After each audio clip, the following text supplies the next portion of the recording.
Drone E88 Plus យើងបើក drone មួយមកហើយយើងភ្ជាប់វាមកមួយដៃ tele យើងចុចប៊ូតុងបើកចុចឲ្យជាប់មកវាបើកហើយនៅដៃ joystick ខាងឆ្វេងហ្នឹងយើងរុញឡើងលើមួយរុញចុះក្រោមមួយហើយយើងរុញចុះក្រោមដៃទាំងពីរហ្នឹង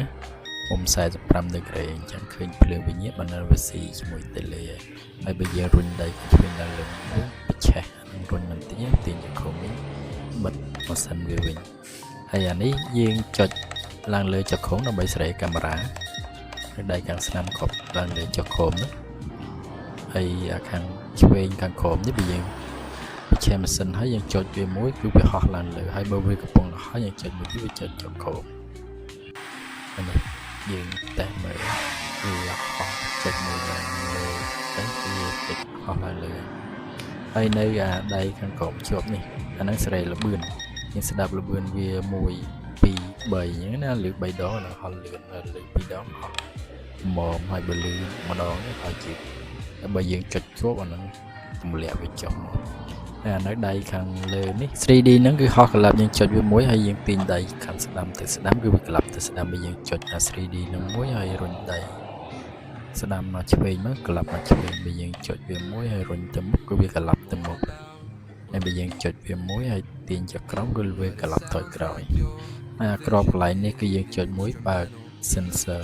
ហើយបើសិនជាយើងចុចជាប់អាហ្នឹងទៅជា headless mode ណាជាងការប្រើ headless mode យើងឆែកនៅក្នុង menu របស់វាទៅគឺវាអត់ស្ដាប់តាម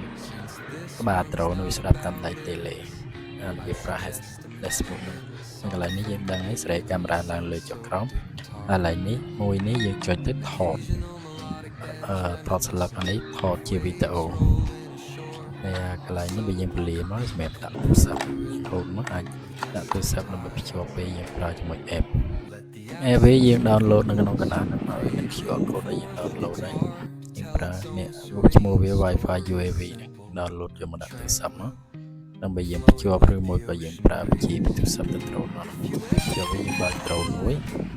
តមកយើងចូលទៅក្នុង app ដែលយើងទៅ download មិញហ្នឹង Wi-Fi UAV ហ្នឹងចុចវាមកហើយនៅខាងលើឆ្វេងដៃហ្នឹងគឺយើងចូលទៅរក password Wi-Fi របស់ drone ណាអានេះយើងចុចដូរមកយើងចូល Wi-Fi ហើយយើងរក Wi-Fi របស់ drone ហ្នឹងឈ្មោះវាflow នេះមានពាក្យ flow ផ្ទុយ e អីចុងក្រោយហ្នឹងគឺយើងចុចមកដើម្បីភ្ជាប់ពីទូរស័ព្ទយើងទៅ drone ពេលដែលយើងចុចជាប់វាហើយវាអាចនឹងមាន load notification មួយដើម្បីបញ្ជាក់ថាវាអត់ត្រូវការប្រើអ៊ីនធឺណិតហ្នឹងយើងចុចចូល yes មកហ្នឹងដើម្បីយើងភ្ជាប់អាចប្រើវាបាននេះ load notification មកហើយយើងចុចយក yes មកហើយយើងចូលទៅ app ដែលយើង download មិញហ្នឹង Wi-Fi UAV ហ្នឹងអញ្ចឹងយើងនឹងឃើញកាមេរ៉ាដែលភ្ជាប់ចូលទៅក្នុងdrone ជាមួយទូរស័ព្ទ